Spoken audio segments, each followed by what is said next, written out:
Welcome to ACC Nation, featuring sports news and special guest interviews. Here's Will Ojanen and Jim Quist.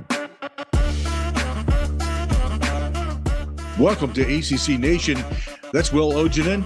I'm Jim Quist. He's repping Minnesota Vikings. We were just talking about Fran Tarkington. Boy, and Will's going, well, it's a little bit before my time. Wasn't before mine, but I remember Fran. Purple people eaters in that whole 9 yards there. It was a heck of a team in the day, man. Mm-hmm. So, and they did pretty well today, I guess, with their game against Atlanta, with the return of Kirk Cousins. Mm-hmm. They're in true Kirk Cousins fashion, 300 yards, couple picks, you know. Yeah, typical. Mm-hmm. Typical. So, and everybody in Minnesota is going, yeah, I'm glad we got rid of him now. So, yeah, that's the way that works. Let's talk about ACC Championship football. Yeah. Boy, what a game. I honestly thought that SMU was going to roll offensively here and probably overwhelm Clemson. They kind of did toward the end. But Clemson, you know, I would just say that good old Dabo, he earned his name, the meaning behind his name. That boy, I tell you, that boy, he know how to coach some football. He does indeed. So final score there. Well, let's just put it this way.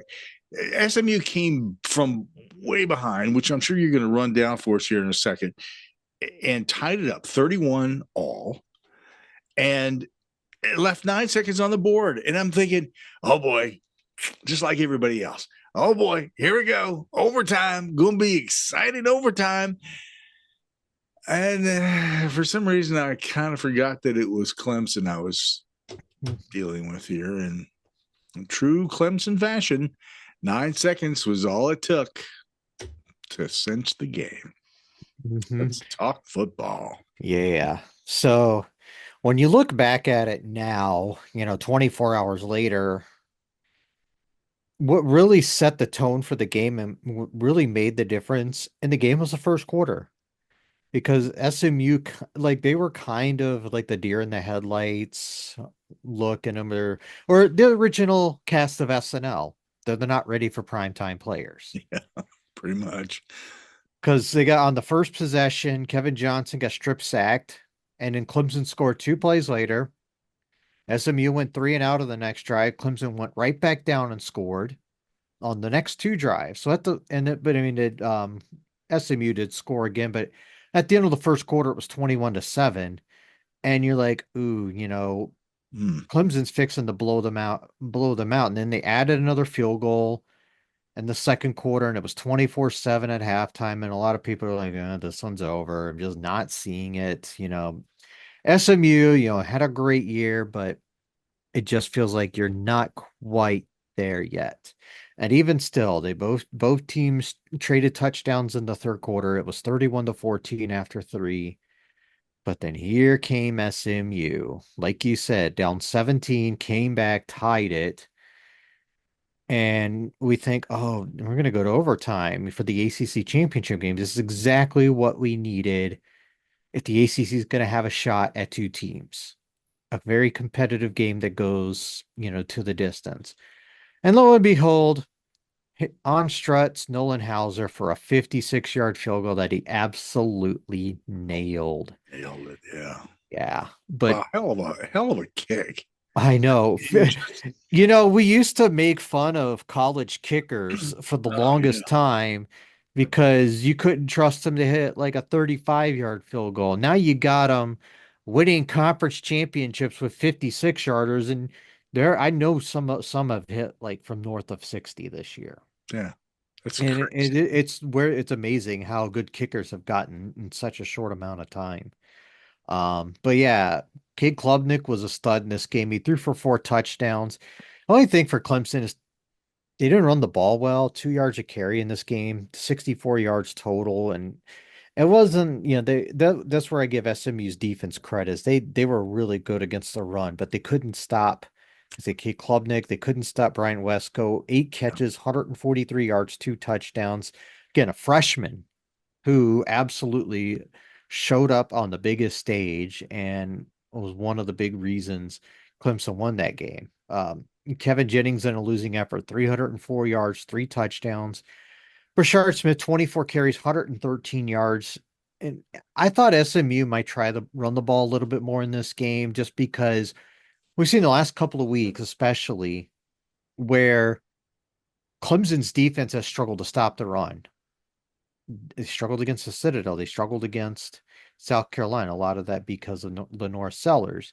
And still, SMU got 4 yards of carry as a team off of Clemson, but I just wonder if just because they got the game script warranted them needing to throw more because they were down, like, is it 17 points, in the second and third quarter. So they kind of had to throw to try to catch up. But again, still, this game was everything you could have asked for in the end for the ACC. Jennings just amazes me. In fact, the connections that he was making down the stretch was just amazing. I mean, there were things, I'm going, well, that's it on that drive. That's all over with. The next thing you know, boom, there it is. There's that 10 plus yards you needed. And then they do it all over again. And it was just this constant thing. They were eating away and being very successful with the pass game. The running game every once in a while would take off and do pretty well. But it was kind of a 50-50 shot with the run game. Clemson, the difference there that I see is that you've got a team that is certainly mentally disciplined, and you have, I think, bigger, more physical players. But I don't think that they have the level of talent, and we've talked about this all year. I don't think they have the same level of talent that they've had in the past. No, they don't.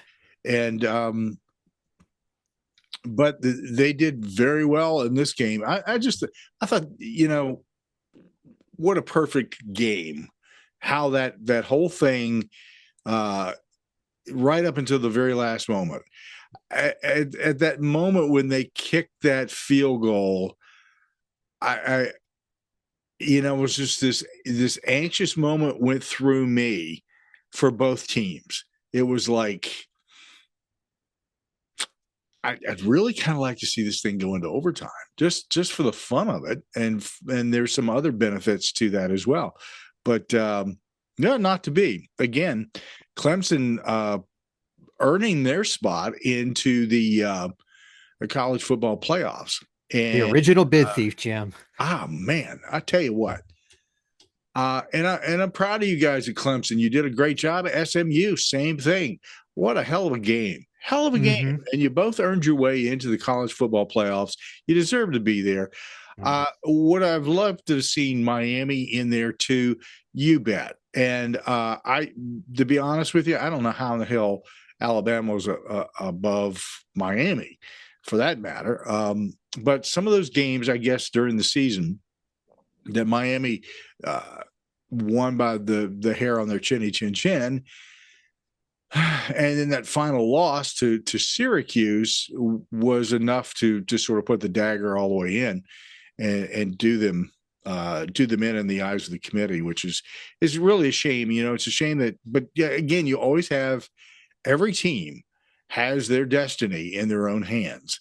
And this is one of those situations where it happened. Do I think that Miami could probably run through quite a few of the teams that are in that CFP lineup as we know it now? Yeah, I do. I really do. I think they would have done justice, a lot more justice than a few other teams. I'm not going to mention who, but we can talk about that forever and a day. State of Florida, you're jinxed. I just want to reiterate just a point I made last week, and talking about Dabo's lack of use of the transfer portal. And last night, the result of the ACC championship game will only solidify his beliefs. Probably. I mean, Dabo's one of those dudes that his, I'm not going to say his ego's out of control, but he's like most people who are in that position of authority. You have to have a healthy ego in order to succeed. Yeah. Dabo believes he is pretty much always right, and until proven otherwise. So until that's most coaches, really. yeah, it's an echo chamber. He's got this little echo chamber in his own head saying that I'm doing the right thing. This is what I've experienced. I know I've done it, and blah blah blah. Anyway, final there. 34-31, number 17 Clemson taking out number 8 SMU for the ACC Championship in Charlotte. Hell of a game, guys. Again, golly, Ned, I love that. If you missed that game, go find it on YouTube and watch the condensed version. You will absolutely love what you see. 34-31. Yeah, you can just pull it up on the ACC Digital Network's YouTube page. I can't do it on their Twitter feed because for some reason they blocked me. Oh, you're just one of those curmudgeons that they obviously. This guy deserves to be blocked. Yeah, he just looks like somebody that we need to block. Yeah, that's there have been a few carryover people from something. Who knows? I've discovered on that application that have blocked me, even though I've never interacted with them. It's because you have an opinion and you're not afraid to share it, and some people don't like that.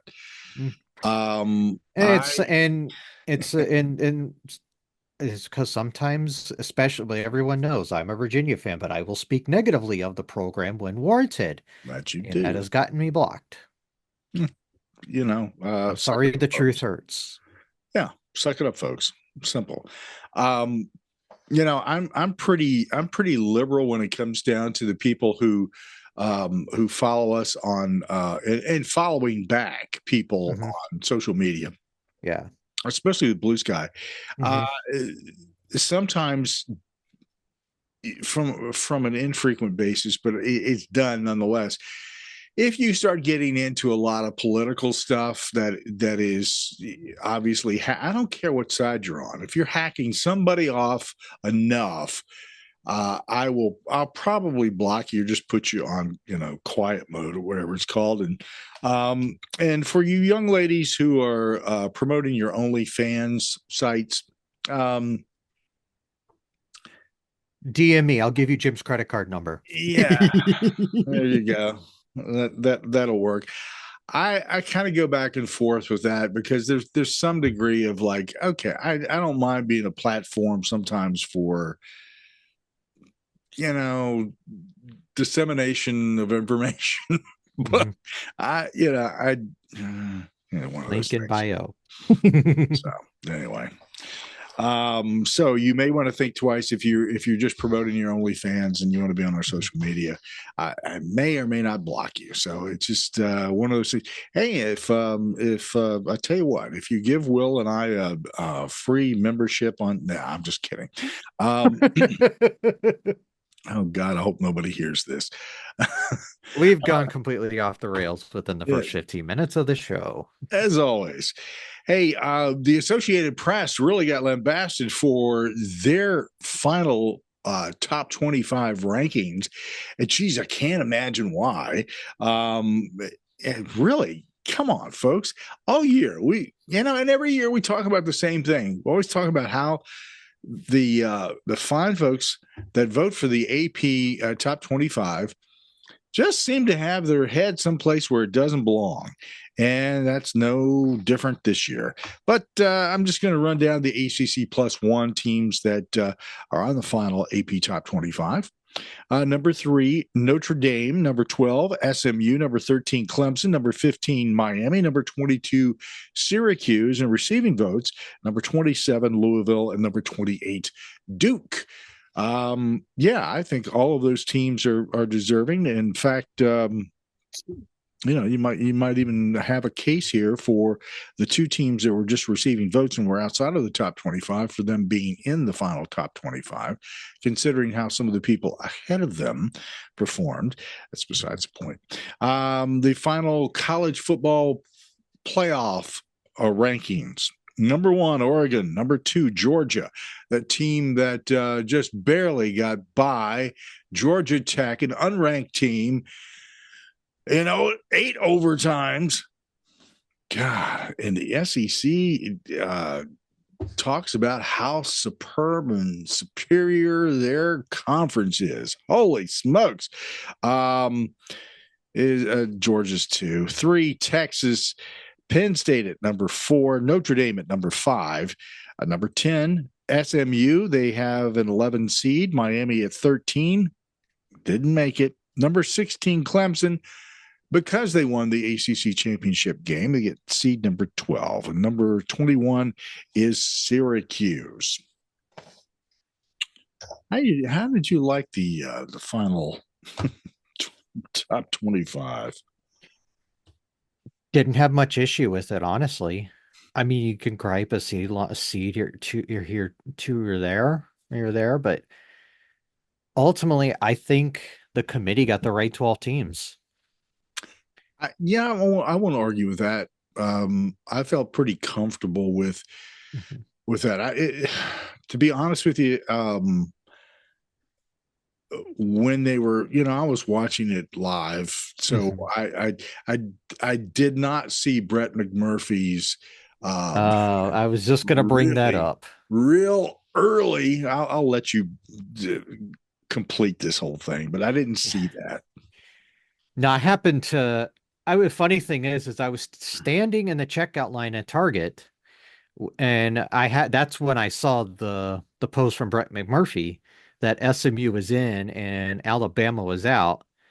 And I'll always take something like that just like with a bit of caution, because I'm like, yeah, that may be true, but I'm just gonna wait. Yeah. Like, people come out, I've seen people bring this up and then it not happen. Now, how he got that information is very curious to me, because they said that's like the biggest leak they've ever had. Like the fact that SMU got in instead of Alabama, and the fact that Brett McMurphy was able to leak that and report it, that's pretty impressive. And again, it's and remember, Brett McMurphy was a former ESPN employee, so he had some. I guess there might have been an ulterior motive for that. Oh, you think? He enjoyed that immensely, and to be quite frank about it, so did I. After the fact, unfortunately, because I didn't know, like you, I didn't know prior to, it would have taken some of the anxiety away from my life to have known that I wasn't. I was sitting there and I was saying, God, they're gonna do it again. They're gonna do it again. So help me, if they do this again.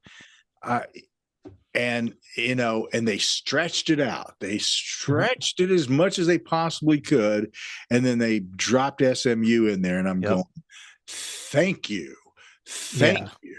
Oh, my God. You and I had that conversation this morning, talking about how we didn't trust the committee to do the right thing because of what happened to Florida State last year. Yeah. And I mean, they did the right thing, and I'll give them the credit, because again, SMU deserves to be in ahead of Alabama.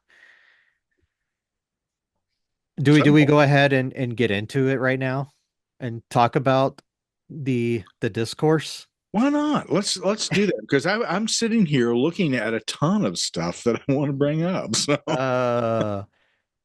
I think the conclusion I've come to is that people in and around the Alabama football program and its fans have absolutely no idea why they're not in the playoffs. Oh, we need to schedule, more cupcakes in the non-conference. You scheduled 2 G5 schools, Mercer, and a 5-7 Wisconsin team. Mm-hmm. You can't, it's almost impossible. It's very difficult to get any softer than that. Oh, and one of those was South Florida, who you struggled with. Maybe it was losing to a 6-6 Vanderbilt team or a 6-6 Oklahoma team that you scored a grand total of 3 points against that kept you out of the playoff. Was Oklahoma 5-6 at the time? Yes, I'm Wasn't pretty even certain bowl you're eligible. correct in that, Jim. Yeah. I think they were 5-6, or at least 5-5, or whatever. They needed to win to get bowl eligible. Yeah. One, but no, I think no, they need. I don't know how many losses, but they definitely had 5 wins because I know that win got them bowl eligible. Yeah. So no reason, to, yeah, might actually help you to schedule a little tougher. Why do you think SMU got in ahead of you? Because they scheduled in the non-conference BYU, a 10-win team that they lost by 3 points to, and TCU, another bowl team who SMU put up 66 points on. Not to mention, just ran through the ACC undefeated. Yeah, granted, they didn't play Miami.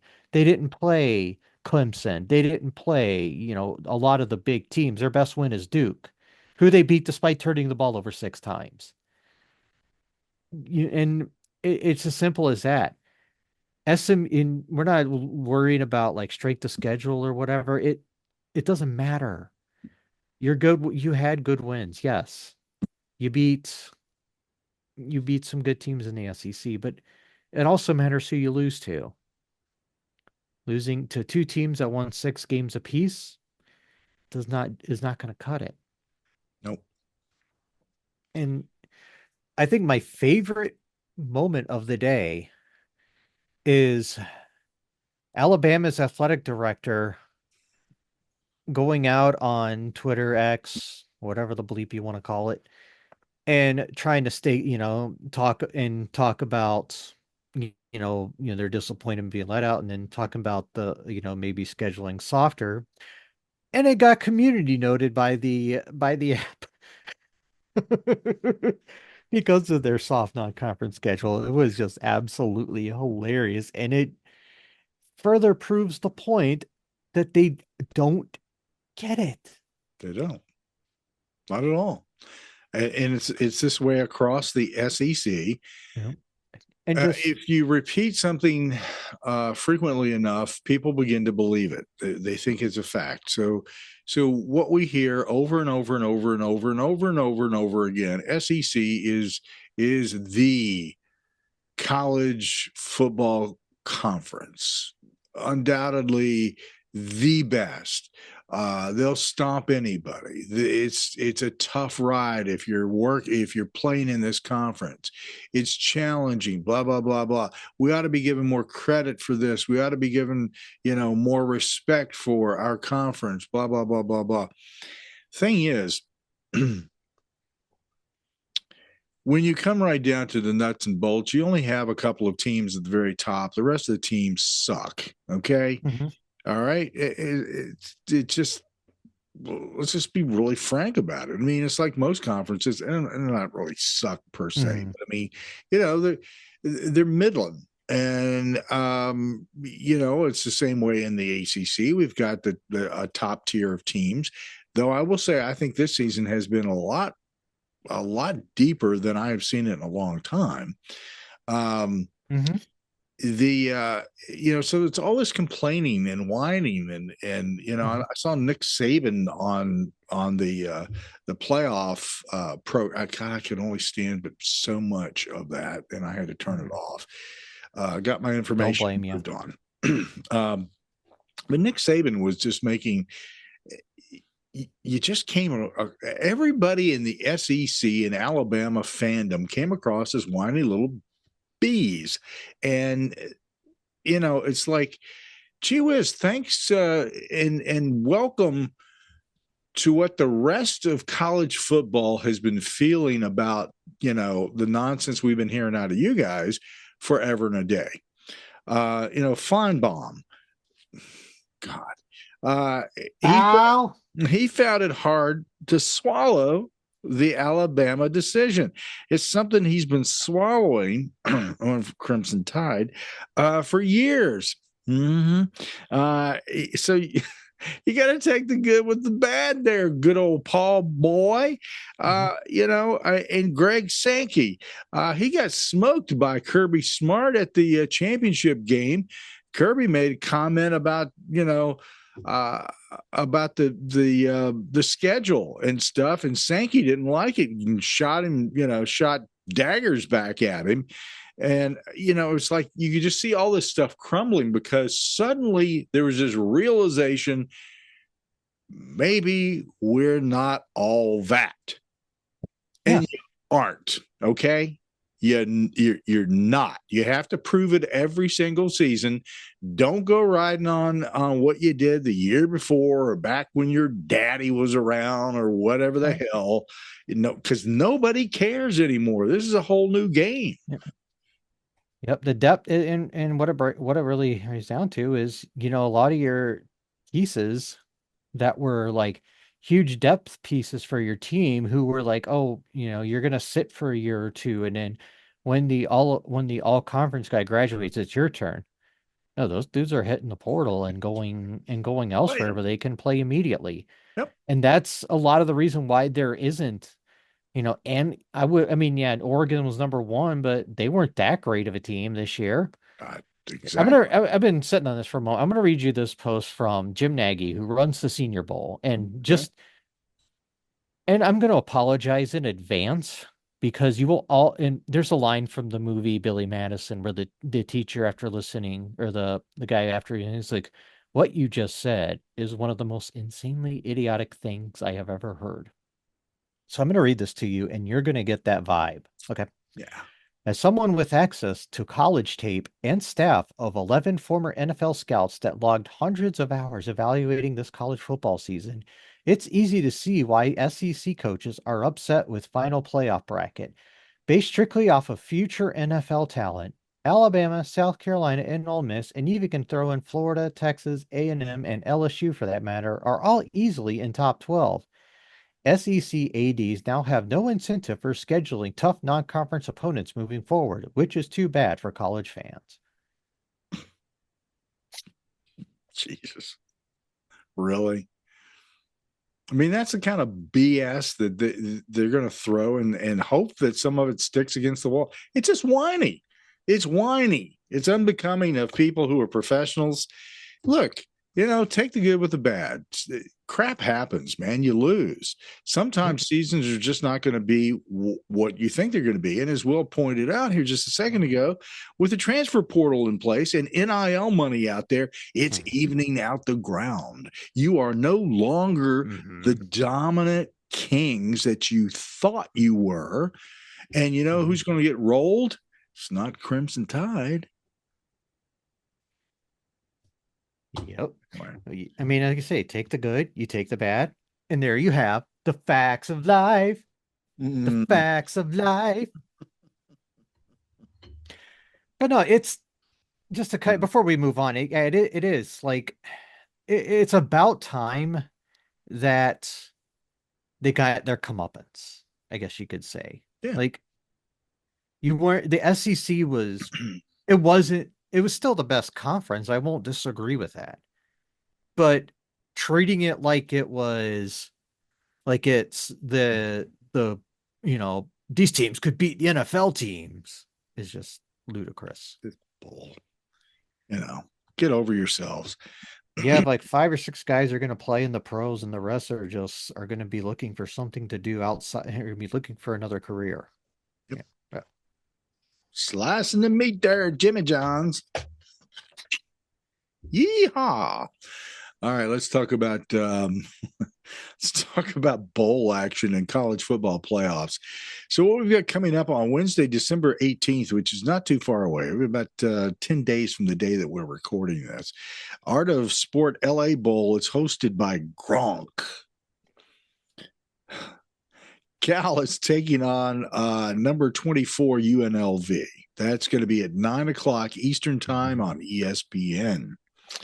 So Yep. And the just to game kind is of put there. it out there, UNLV's coach actually just accepted today the Purdue head coaching job. So he won't be there. And UNLV in that game will be coached by former Georgia Tech assistant Del Alexander. Hmm. Interesting. So it's an all ACC competition. Yeah.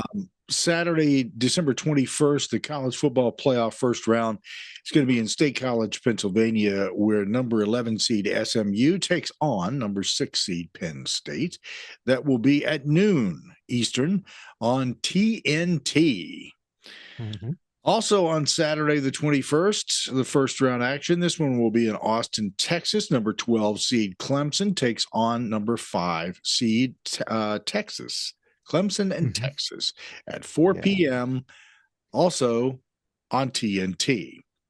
Yeah, and See? both of these teams are underdogs, and rightly so.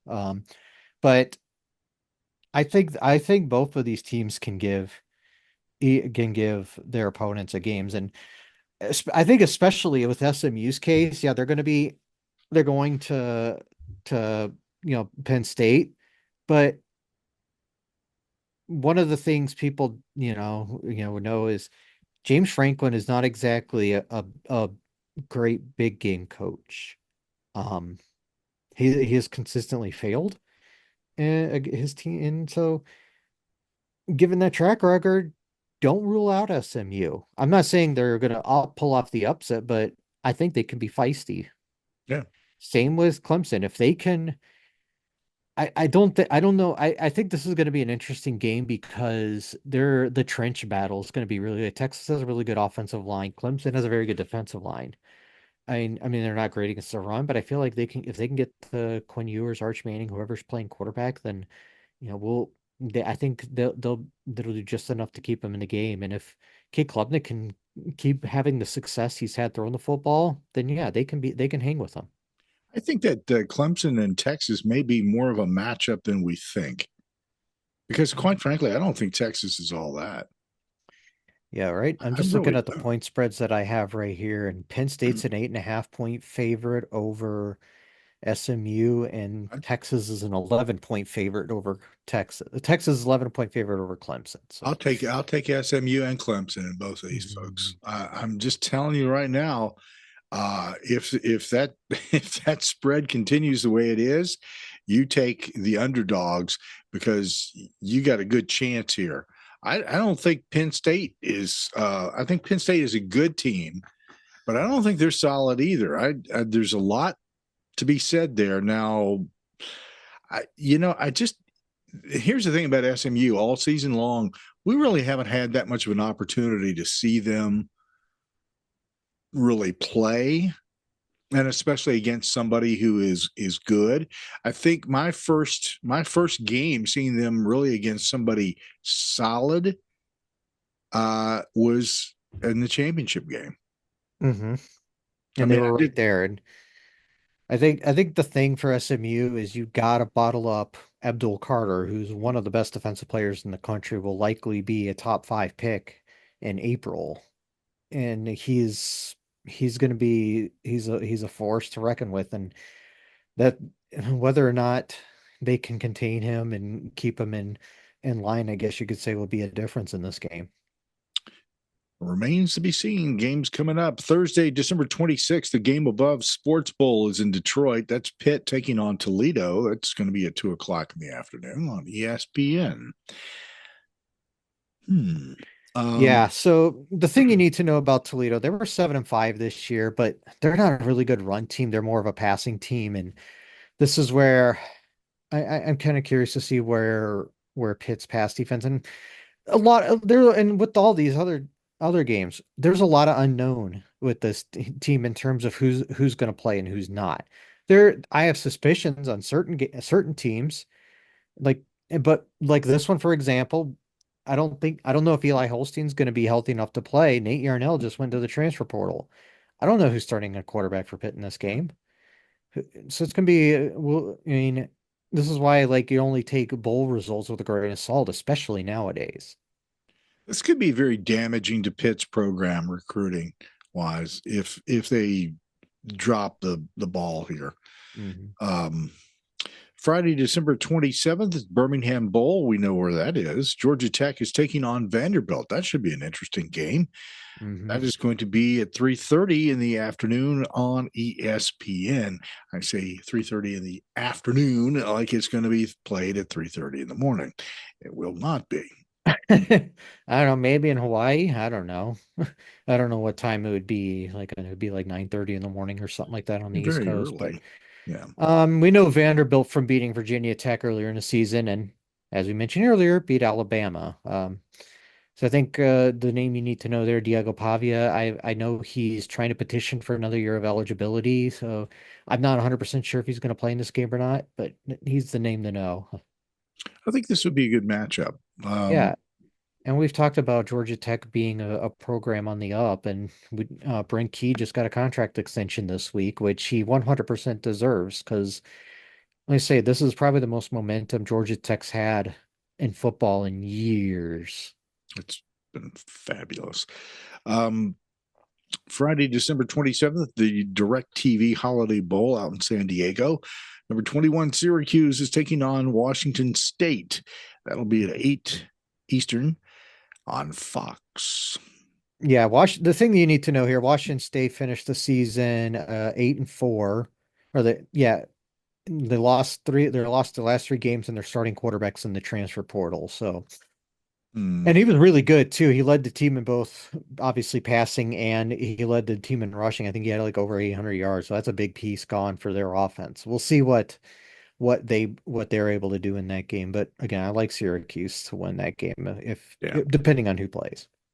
Yeah. I'd go with that too. Saturday, December 28th, it's the Wasabi Fenway Bowl in, well, where else? Boston. North Carolina is taking on UConn, 11 a.m. Eastern. There's our early game, ESPN. Yep.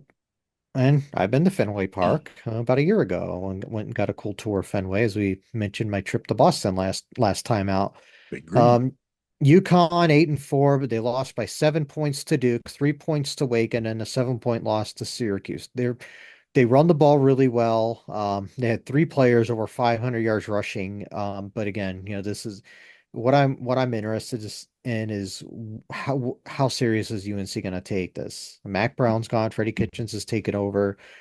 I don't know if Amari in Hampton's going to play. I would not be surprised if he opts out because he's getting ready for the NFL. He's going to be picked probably day 2 in the second or third round.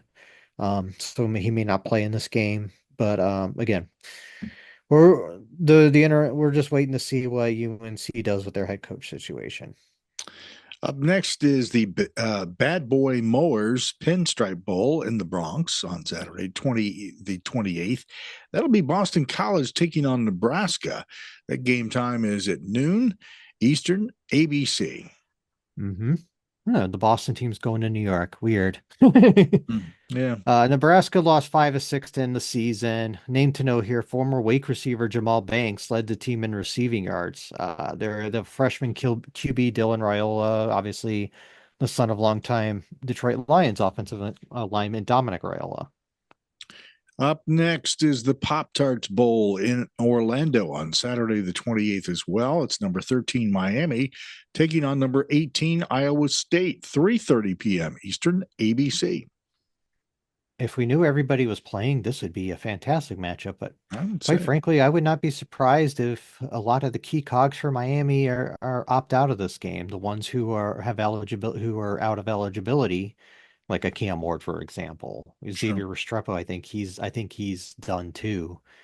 Damian Martinez, a lot of their big offensive guys may opt out and wait for the draft. But Iowa State is a team that they're a 10-win team as well, just like Miami. They're Rocco Beck's the name to know. He threw for 3,200 yards, and Iowa State had two receivers over 1,000 yards. Again, I don't know if these guys are going to play. I didn't check to see what their eligibility status is, but if they're playing, then yeah, Miami will have their hands full.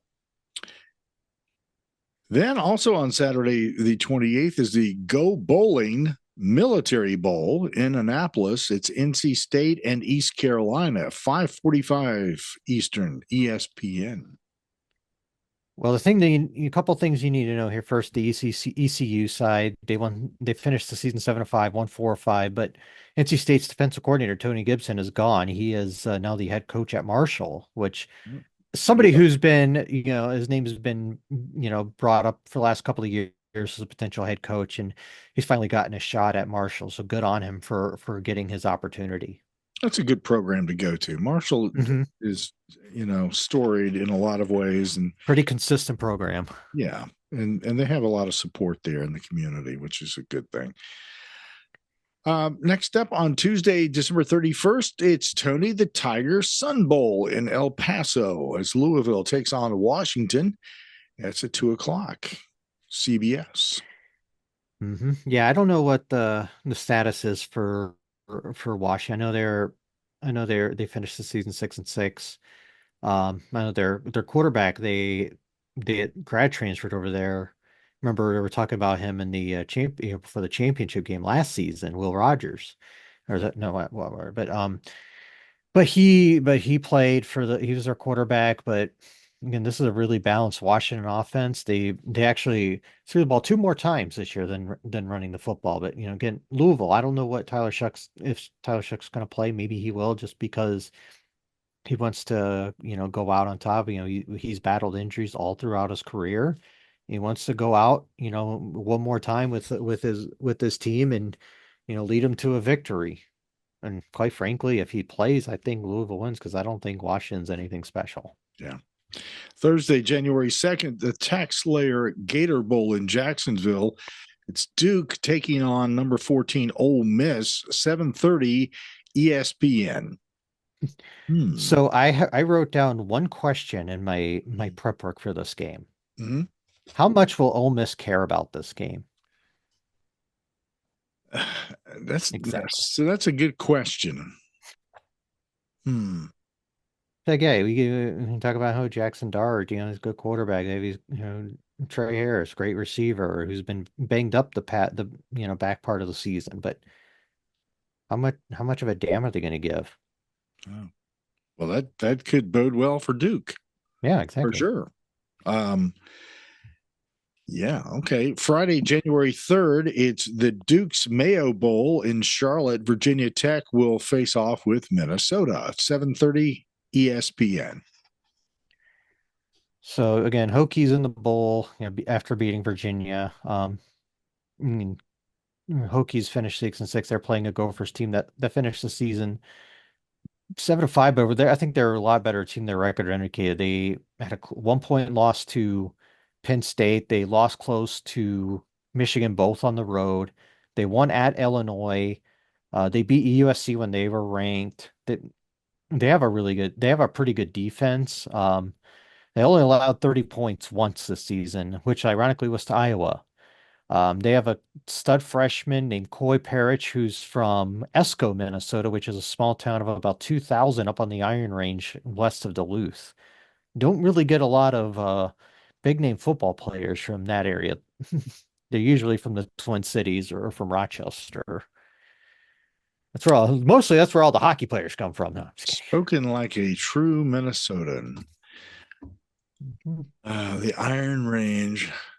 For those of you who don't know the Iron Range, that's like northeastern Minnesota. So yeah. Yep, that's one I do know. All right. Well, hey, just encourage everybody to check us out on social media. We're on all kinds of platforms, from Facebook to Instagram to Blue Sky to X. We're over on Reddit, LinkedIn. Gosh, Dan, I can't even forget Mastodon. I got them all lined up someplace. I can't remember them all. Anyway, they're all there. So come look for us. We'd love for you to join us. And this obviously is also on YouTube. So come join us on YouTube. We'd love for you to like, subscribe, comment on all of the programs. And basketball is probably going to be the predominant thing henceforth, unless we get some teams that are moving forward in the playoffs, and we'll see how that all plays out. So, with that being and a reminder to check out ACC Nation Radio as well, as I'll have new basketball rankings coming up probably Tuesday. Okay, sounds good. Lots of other interesting shows on there too. This show, ACC Nation, all sports discussion guys are on there, and Kenny Buckets, Ken Cross, got interviews with ACC coaches, and we'll have those posted when he does them. He interviews people all across the NCAA. Some of those interviews that he has with people, I keep thinking to myself, maybe I'm going to add a couple of those as well, depending on how the season's going. If ACC teams are not as dominant within the NCAA landscape, I may bring some of Kenny's stuff over to ACC Nation Radio to give you an idea of what's going on with teams like in the top 10 or something along those lines. Because he's got some they're short, but they're very good interviews, some nice insight from the coaches one-on-one. Anyway, come join us at accnation.net. We'd love to see you, and hope you're having the great period of holidays and spending time with family and friends and loved ones. So until next episode, cheers. School. Thanks for listening to ACC Nation. Be sure to listen, like and subscribe to our podcast, radio, and YouTube channels by visiting accnation.net. Follow us on Instagram, X, Facebook, Mastodon, Threads, Blue Sky and Reddit at ACC Nation.